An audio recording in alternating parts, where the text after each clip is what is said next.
something that's funny about Stretch that people may not know is that I don't know. We were just talking over here when we were signing these posters how we have files on each other. Like we have a lot of information that would be detrimental to our self-esteem and image. Oh, I got it. So we got to be careful. Don't get mad at me. All right. Cool. Yo, first time I ever met him, he was spinning. I didn't even meet him. First time I ever saw Stretch was at a club called Mars. He was spinning in the basement. Mars. It was on 13th and 10th Avenue in the Meatpacking District in Manhattan. And I walked in, and this dude was killing it. Like there were 4 floors in Mars, and Clark Kent was on one floor. Duke of Demo. I mean, top choice. And like once I heard him, I was like, oh, I don't need to go to other floors. Like I'm good here.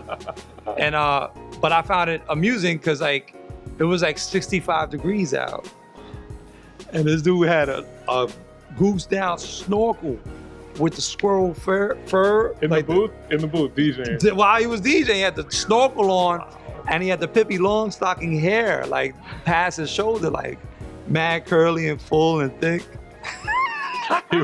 He was jealous.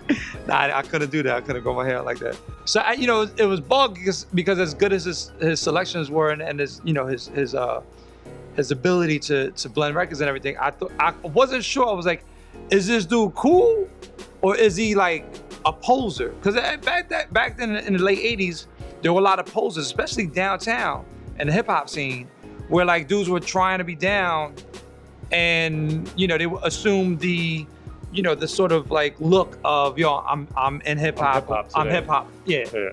I'm hip hop today, but I may not be hip hop tomorrow. And so, but all of that like just faded away the first day we met. I was like, oh, this dude is mad cool.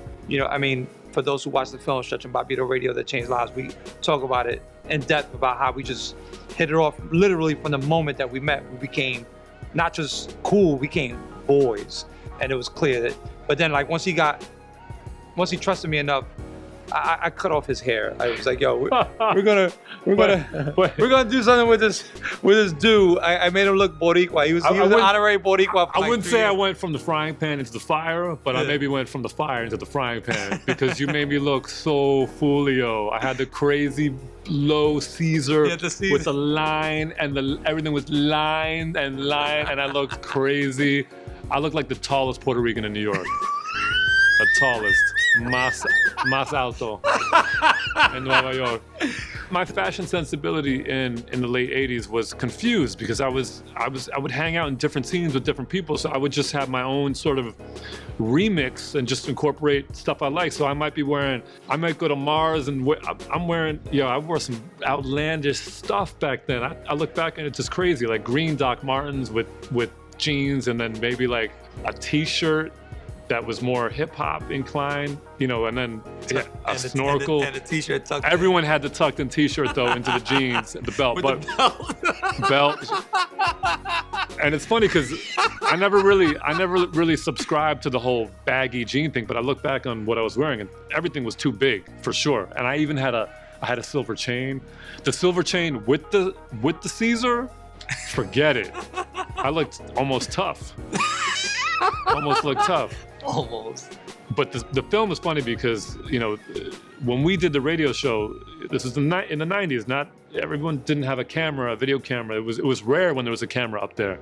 And, I knew no one's going to see us. We're doing radio. No one can see us. So I could wear whatever I want. And I would wear promo gear by brands that I really wasn't feeling so much.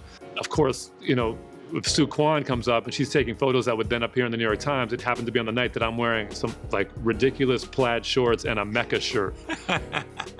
And I look nuts. And these moments are immortalized, and now in our film, you get to see how nuts I really looked in the 90s. Truly nuts. Bob and I lived together with Nick Quested in the early 90s. And this is not anything that startling, but Bob's idea of a healthy breakfast was... No, people don't know that about me. No, they don't. Was a box of Entenmann's chocolate chip cookies. So So it's true. this man he's a Renaissance man. He's directed films. He's started magazines. He's written extensively. He's a published author. He's been on TV as a commentator, as a host. He's an incredible basketball player. I mean, we know about this guy, but the foundation of this Renaissance-like entrepreneurship starts with the breakfast of champions a la Bobbito, which is a box of Entenmann's chocolate chip cookies. Yo, you're bringing me back there, because I can see them on our counter. And I look at him like, what is this guy doing? I mean, we all ate less healthily than we do now because we just didn't know. I mean, remember how into the Hostess banana muffins, the mini banana muffins I was back then? I don't. I was rocking those hard. I mean, I wouldn't put those near my body right now. Anyway, good call. That's an insight into my life that not a lot of people know about. I used the first Swiss beat. For anybody that don't know, I was the first one to ever use a Swiss beat on the first Lox album, All for the Love.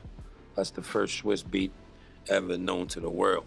The guy that drew that is the guy that was gonna be my MC. And it's at KRS-One, I think. So KRS' first affiliation with Boogie Down Productions that I can see is that. Many memorable moments working with Heavy D, many. Like, I mean, we go back before making records. It's crazy, you know. I think about him every day. I dream about him. And you know, he actually took me under his wing. You know, made people realize that I was talented, you know. He bragged about me to people. No, I think this was like maybe 10 years later. I don't know the exact span of time.